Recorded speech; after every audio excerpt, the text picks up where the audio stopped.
اس کے لیے ہمیں چند اسباب بتائے گئے، ان اسباب کے ذریعے ہدایت کا نور ہمارے دل میں آئے گا، اور ہدایت کا نور جب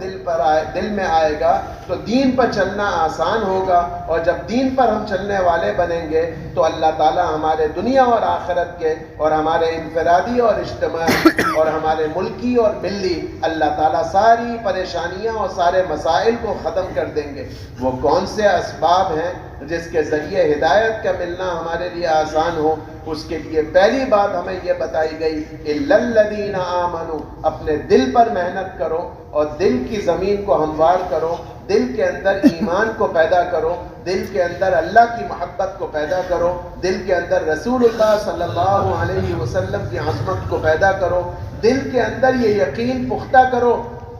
کہ تم رہتے تو دنیا میں ہو لیکن ایک دن موت آنی ہے، اور موت کے بعد قبر میں جانا ہے، اور آخرت